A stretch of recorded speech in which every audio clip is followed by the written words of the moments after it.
Hola amigos, bendiciones, qué gusto, qué placer saludarles en este precioso día. Gracias nuevamente por estar aquí, gracias por conectarte a tu canal de YouTube, Tesoro del Cielo. Hoy continuamos con el estudio del Salmo 44 y en esta ocasión lo haremos a partir del verso 17 hasta el 26.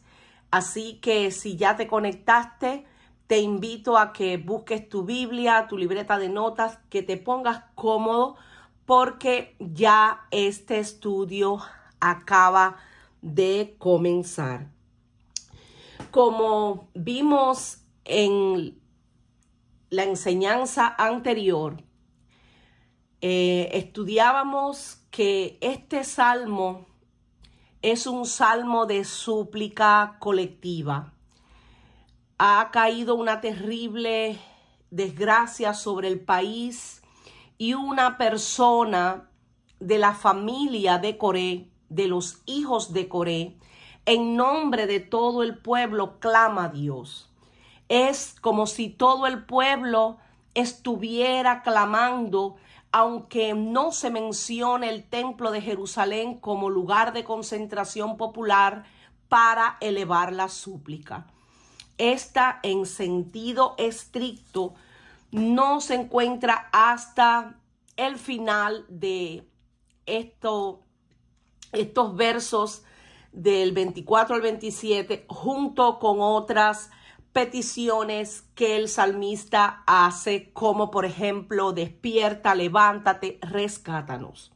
El salmista se sentía humillado y no solo por la derrota y la deshonra que sufrían a manos de sus enemigos, peor era la sensación que tenía de no tener el respaldo de Dios.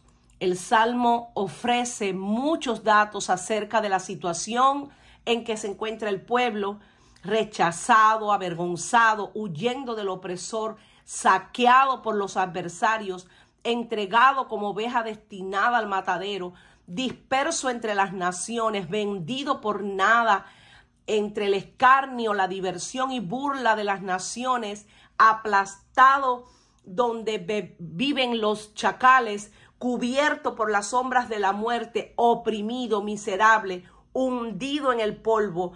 Estas y muchas más características describe este hermoso salmo que nos lleva a reflexionar y analizar sobre todas las cosas que no porque nosotros seamos hijos de Dios, no vamos a sufrir, no vamos a pasar por situaciones adversas.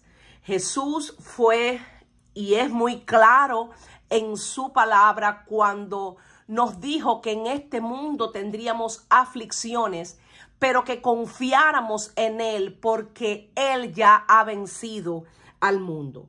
Y bueno, sin más preámbulos, comenzamos con la lectura, y lo hacemos en el nombre del Padre, del Hijo y del Espíritu Santo. Todo esto nos ha venido y no nos hemos olvidado de ti, y no hemos faltado a tu pacto. No se ha vuelto atrás nuestro corazón, ni se han apartado de tus caminos nuestros pasos, para que nos quebrantases en el lugar de chacales y nos cubrieses con sombra de muerte. Vemos cómo una vez más el salmista se dirige a Dios y abre su corazón diciéndole todo lo que está sintiendo y cómo, por qué situación está pasando el pueblo, aunque Dios conoce todo acerca de nosotros. Él tiene cuidado de nosotros, pero me impacta mucho cómo en esta porción de la escritura el autor, el salmista, mejor dicho, porque el autor sabemos que toda la Biblia es inspirada por Dios, útil para enseñar, para corregir, para redarguir. Y sabemos que cuando el autor escribió, el salmista, perdón, escribió estos versos, fue inspirado por el Espíritu de Dios. Pero hay algo que me llama la atención y es que el salmista se veía y se sentía obligado a decirle a Dios que a pesar del sentimiento de que habían sido abandonados, no se habían apartado de Dios. Se acordaban de Él y permanecían fieles a su pacto. La mención del pacto tenía un propósito especial. Bajo el antiguo pacto, a veces conocido como el pacto mosaico o del Sinaí, Dios prometió, y sabemos porque lo hemos estudiado en el libro de Deuteronomio 28, Dios promete bendecir a un Israel obediente, pero también viene en ese mismo libro como hay consecuencias por la desobediencia. La ley de Moisés había advertido de antemano que la desobediencia al pacto conduce al disgusto de Dios y en última instancia a hacer que el pueblo sea derrotado, despojado, exiliado y dispersado entre las naciones. Esto lo podemos ver en el libro de Deuteronomio 28, el versículo 15, y pueden extenderse hasta el 68. Les invito a que lo estudien. No se ha vuelto atrás nuestro corazón, decía el salmista, ni se ha apartado de tus caminos nuestros pasos.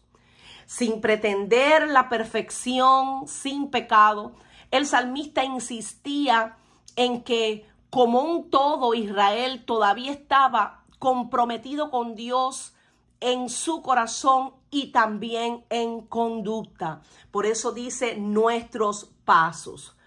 Podríamos llamar a este salmo honesto y antipenitencial. Varios salmos son profundos con un sentido de pecado y contrición personal, pero en el Salmo 44 sentimos que el salmista honestamente y no con justicia propia argumenta que su angustia actual no se debía a un pecado o rebelión que no se hubiese ya abordado. El hecho llamativo es que aquí hay un canto que revela una experiencia de derrota y humillación en consecuencia del sufrimiento, para lo que no se encuentra ninguna causa aparente en la conducta de aquellos que sufren. Como yo les decía, muchas veces no podemos entender el porqué de las cosas malas que nos suceden. Hay algo que debemos recordar, que nuestra fe como cristianos, como hijos de Dios, es probada por el mismo Señor como oro al fuego. La Biblia dice en Primera de Pedro 1:7 lo siguiente: sin embargo, no debemos olvidar la soberanía de Dios. La confianza que ustedes tienen en Dios es como el oro.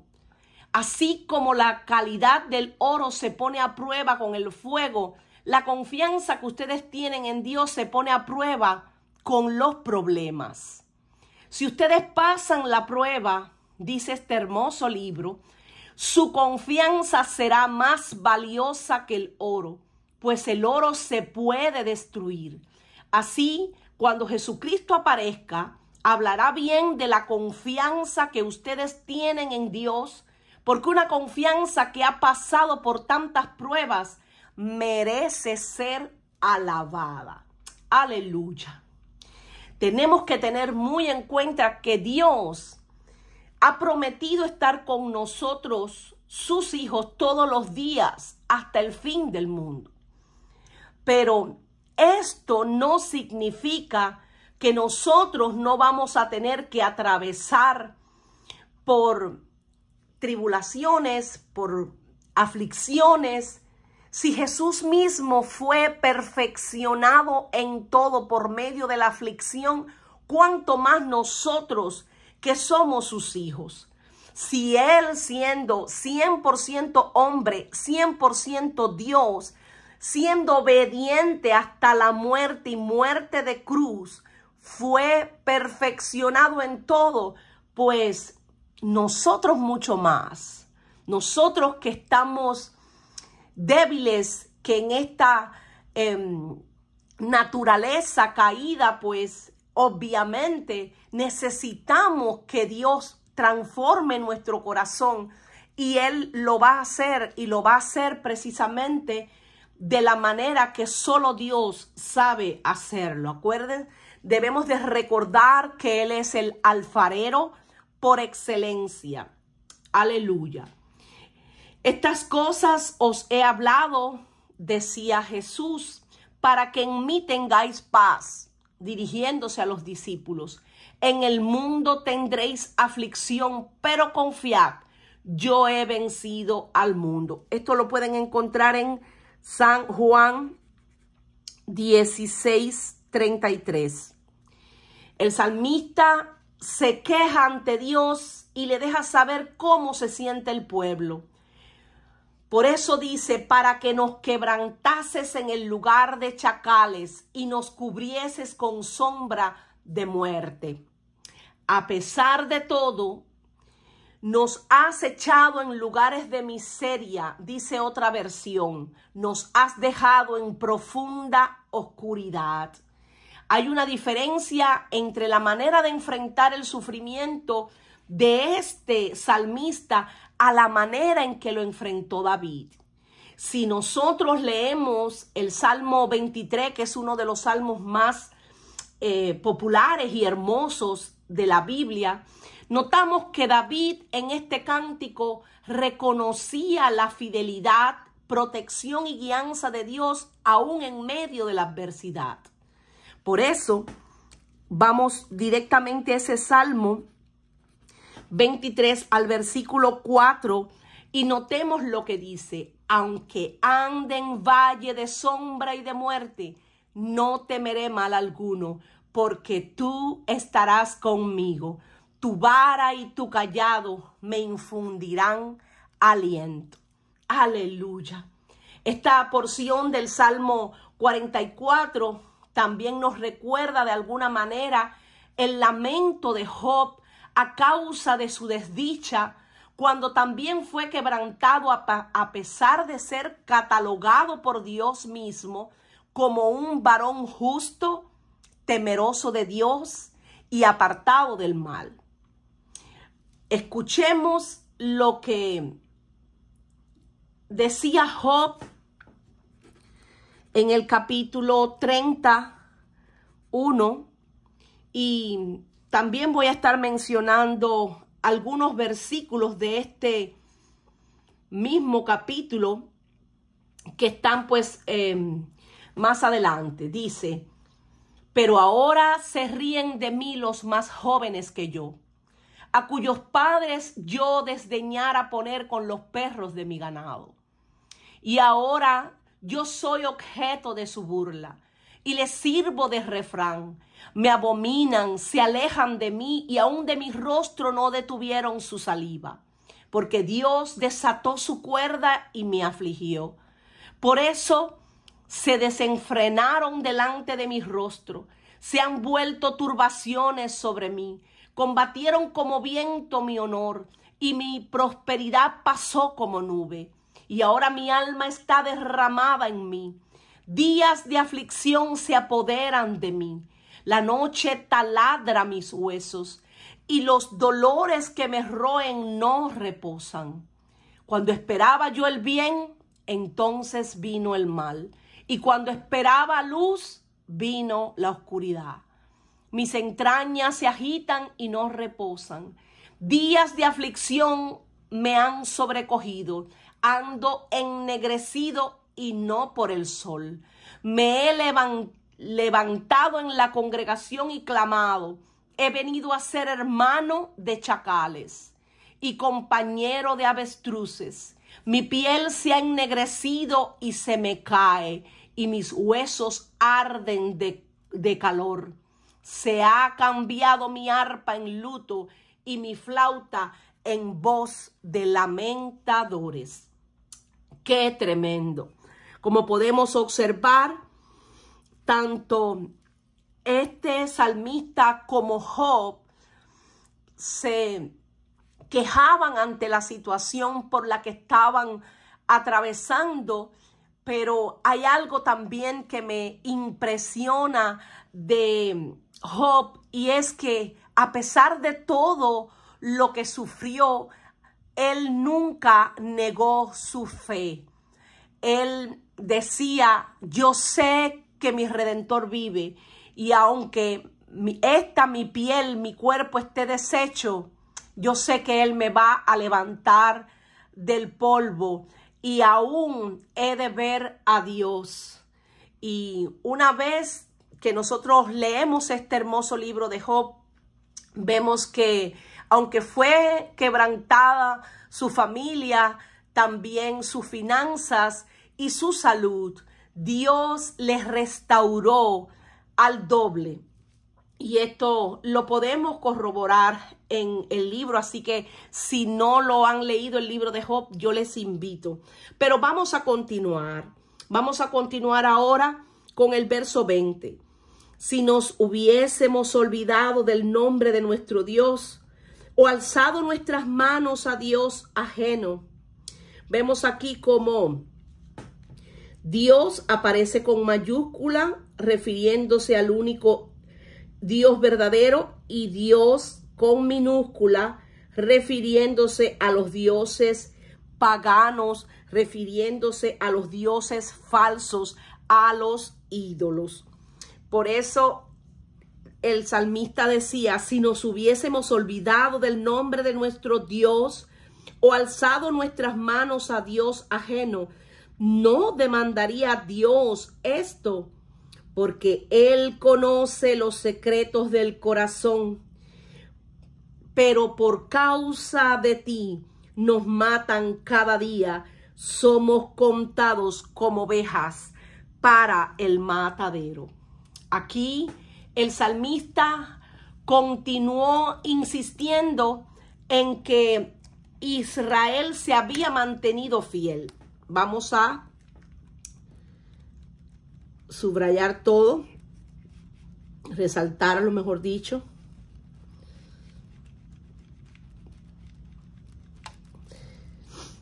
Aquí el salmista continuó insistiendo en que Israel se había mantenido fiel, se habían acordado del Señor y no habían orado a los ídolos o alzado sus manos a Dios ajeno. Si lo hubieran hecho, Dios lo sabría y no tenía sentido negarlo, porque Él conoce las intenciones del corazón, los secretos del corazón. Por eso era costumbre, sabemos, cuando dice o alzado nuestras manos a Dios ajeno, dice que en aquel tiempo era costumbre que entre los antiguos, mientras oraban, extendían sus manos hacia el cielo o a la imagen que estaban adorando, como si esperaran recibir el favor que estaban pidiendo. Y el salmista aquí dice: ¿no demandaría a Dios esto? Eso significa que en lo que respecta al salmista en su tiempo, no hubo un momento de Acán como en Josué 7, donde la calamidad les sobrevino al pueblo de Dios debido al pecado oculto. Ellos habían buscado sinceramente a Dios por tal entendimiento, y las palabras, cuando se refiere no lo había descubierto Dios, significa no lo había descubierto Dios a nosotros, no nos lo hubiera dicho el Señor, no nos habría dejado saber en el caso de que hubiéramos hecho este mal, Pues por supuesto que sí. Pero por eso el salmista analiza que todo lo que les estaba sucediendo, a pesar de que ellos estaban haciendo lo correcto, lo justo delante de Dios, él llegó a la conclusión de que por causa de servir a Dios, por causa de ser hijos de Dios, decía que eran contados como ovejas para el matadero. A pesar de esa fidelidad a Dios, Israel era afligido con la muerte y estaba tan indefenso ante sus enemigos como ovejas para el matadero. Como si solo estuviéramos destinados a ser asesinados y hechos a propósito para ser víctimas, como si fuera tan fácil, de cierta manera, como ovejas inocentes, pues destruir un pueblo tan fiel en este caso, como lo describe, aunque sabemos que el pueblo de Israel no siempre actuó con fidelidad. La gran fidelidad le pertenece a Dios.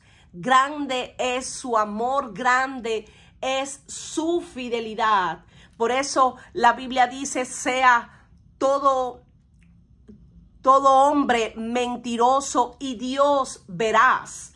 Es decir, que independientemente de que ellos hubieran tenido un tiempo en el que se hubieran conducido con fidelidad y con justicia, eso tampoco pues los eximía de alguna manera a pasar pues por la prueba, por el sufrimiento, como bien les decía. Por causa de ti, son palabras muy importantes.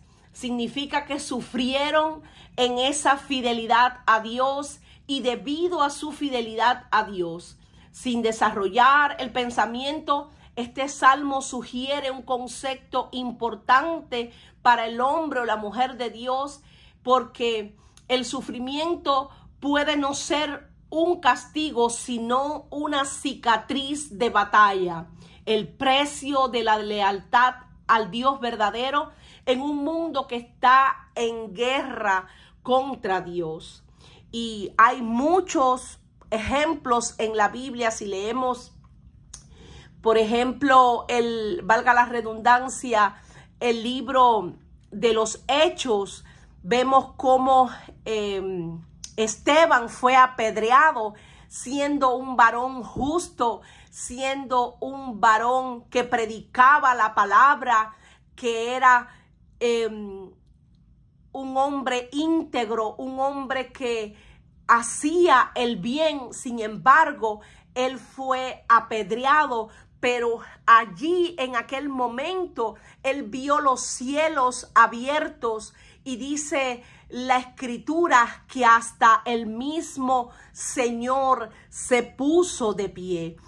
Estos héroes de la fe que se registran en la palabra, hay muchos ejemplos de estos héroes de la fe que sufrieron por el amor de Dios, y en su fidelidad al Señor recibieron pues abusos, maltratos, conforme a como si estuvieran siendo malhechores, los trataron. Sin embargo, sabemos que eran personas que amaban al Señor y con gran fidelidad le sirvieron. Esto es un ejemplo para nosotros, sus hijos, como tenemos que ser también como anduvo Jesús. Dice la escritura que así como Jesús también sufrió siendo varón perfecto, nosotros los hijos de Dios pues vamos a tener que pasar por situaciones diversas que no va a ser del todo agradable, pero la buena noticia es que Dios no nos abandona, es que Dios es fiel en gran manera. Aleluya. La Biblia dice en segunda de Timoteo 2:12, si sufrimos, también reinaremos con él. Si le negáramos, él también nos negará. En primera de Timoteo 4:10, dice lo siguiente, que por esto mismo trabajamos y sufrimos oprobios, porque esperamos en el Dios viviente, que es el Salvador de todos los hombres, mayormente de los que creen. El apóstol Pablo citó el Salmo 44:22 en Romanos 8:35. Vamos a dejarles la cita por aquí. Salmo 44:22 y Romanos 8:35 hasta el 36.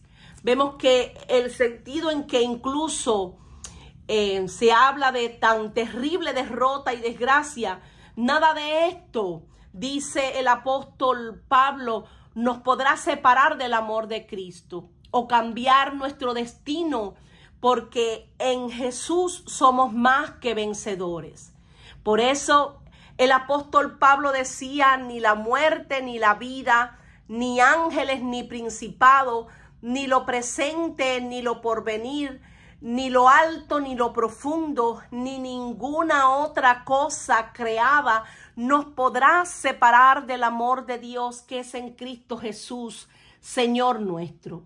Así se nos recuerda el hecho de que los que somos del pueblo de Dios estamos llamados a soportar un sufrimiento para el que muchas veces no hay una explicación. Ninguna deslealtad ni nada que pueda ser causa solamente por el hecho de servir a Dios, de amar a Dios, pues vamos a tener adversarios. Por eso tales sufrimientos son parte del alto y santo privilegio de tener una comunión con Dios. Aleluya. Hay veces que nos fatigamos trabajando, como dice el libro de Primera de Corintios 4:12. Con nuestras propias manos dice que nos maldicen, nosotros bendecimos, padecemos persecución y la soportamos. Porque de la manera en que abundan en nosotros las aflicciones de Cristo, así abunda también por el mismo Cristo nuestra consolación. El apóstol Pablo decía, hasta esta hora padecemos hambre. Vamos a Primera de Corintios 4:11. Dice, hasta esta hora padecemos hambre, tenemos sed, estamos desnudos, somos abofeteados y no tenemos morada fija. Nos fatigamos trabajando con nuestras propias manos, nos maldicen y bendecimos, padecemos persecución y la soportamos, nos difaman y rogamos. Hemos venido a ser hasta ahora como la escoria del mundo, el desecho de todos.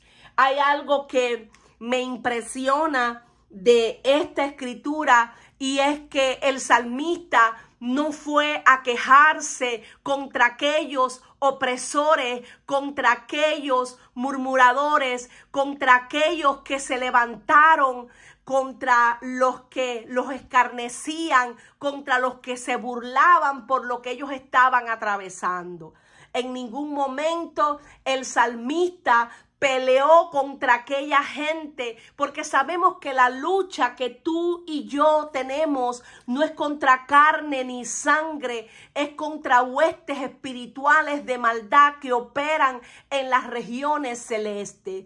Y si Dios permite que muchas veces estemos atravesando situaciones complejas, es porque hay un propósito en eso. Y siempre, como dice Romanos 8:28, todas las cosas que nos suceden a los que amamos a Dios, obra para bien. Cuando leemos el libro de Isaías 53, quiero que analicemos esta porción de Isaías, cómo el mismo Jesús fue maltratado y humillado. Dice que ni siquiera abrió su boca como cordero. Esto lo podemos encontrar en Isaías 53.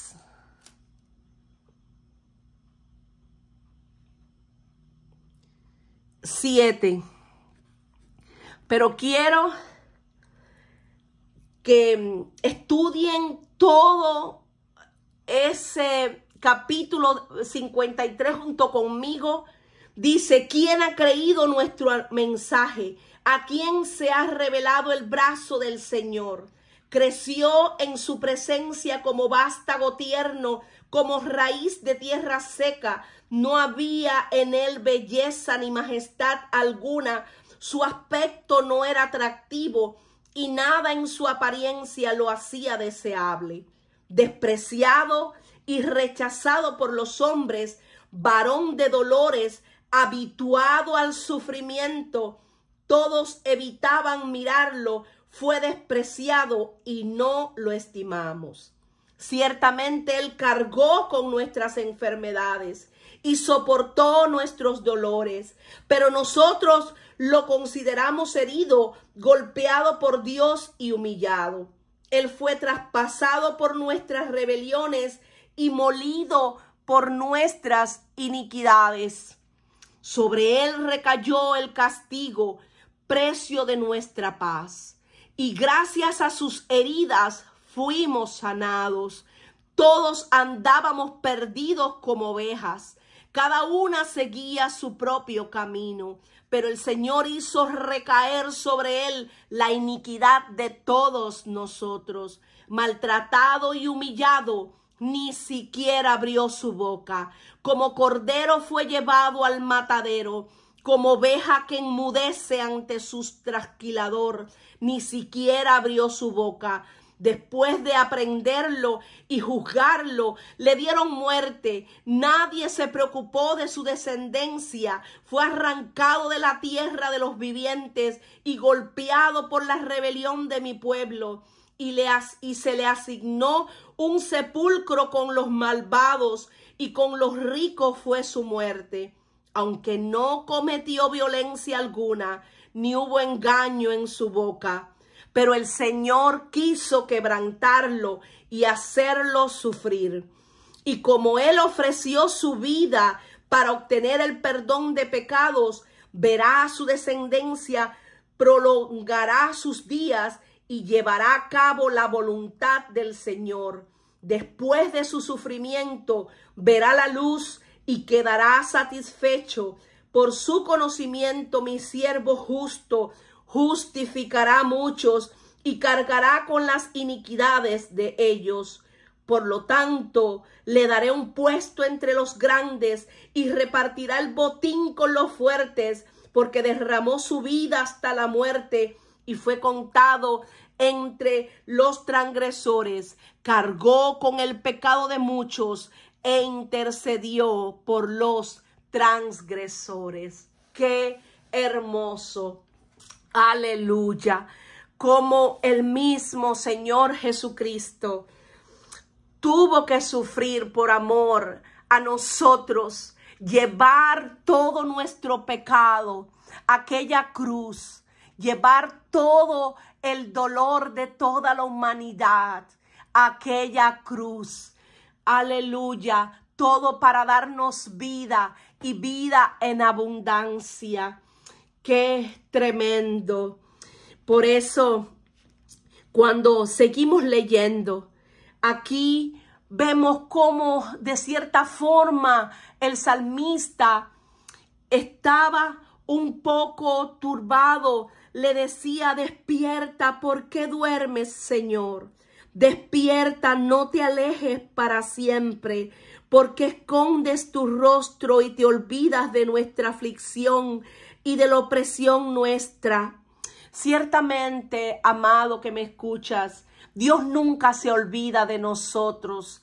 Dios tiene especial cuidado de ti. Aunque muchas veces estemos atravesando por situaciones que no podemos comprender. Si hay algo bueno que me gusta de este salmista es que él se dirigía a Dios. Es que él abría su corazón a Dios, que él le contaba a Dios por lo que estaba atravesando. Sin embargo, cuando el salmista, a pesar de tener esa profunda relación con Dios, vemos que habla al Señor y se dirige a Él abiertamente. En realidad, no era que él creyera que Dios estuviera dormido, sino que sentía como si Dios no respondiera ante toda aquella situación de aflicción y de la aflicción y de la opresión que estaban atravesando. Por eso él le decía: nuestra alma está agobiada, está hasta el polvo, y nuestro cuerpo está postrado hasta la tierra.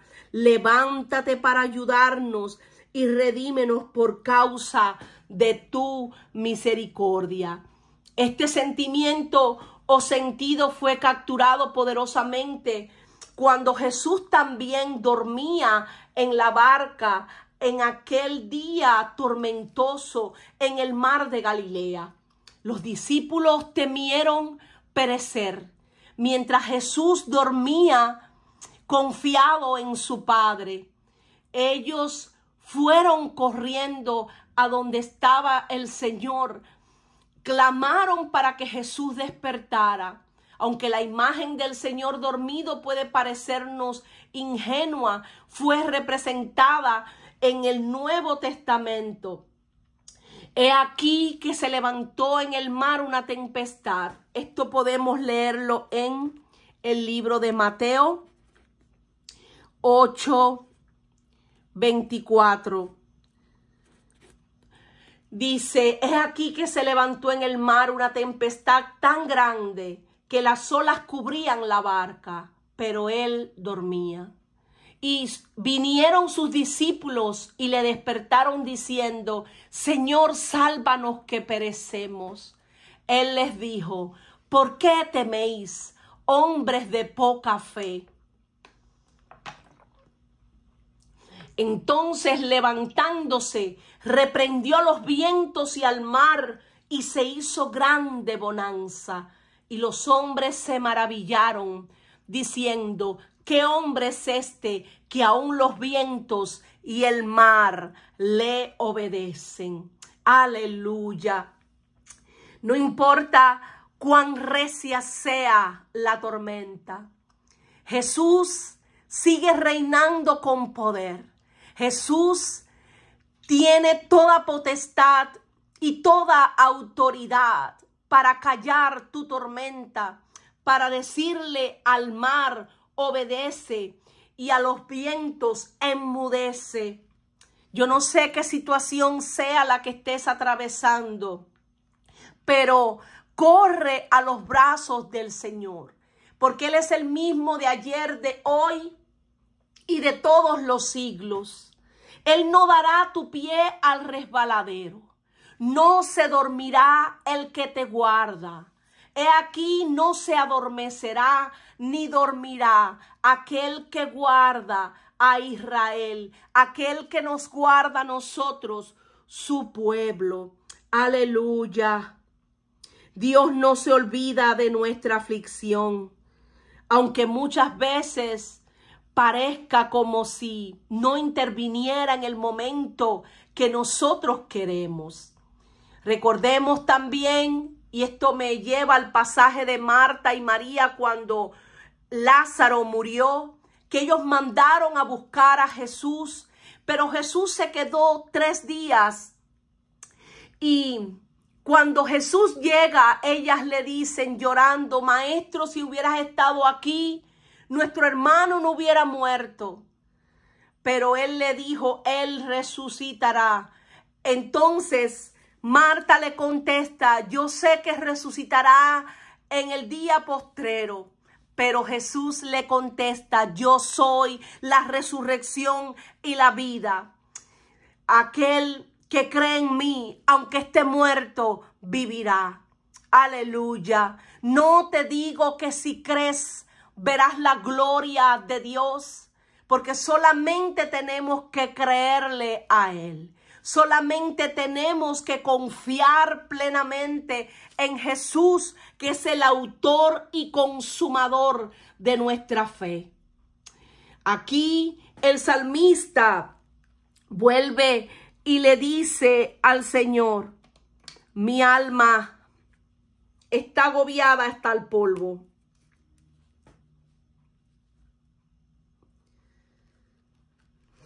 Y nuestro cuerpo está postrado hasta la tierra. Ellos ya se sentían como que iban a desfallecer entre tantas situaciones como muchas veces nos pasa. Pero como bien les digo, lo más importante es buscar el rostro de Dios. Él es el príncipe de paz. Él es el único que nos puede salvar.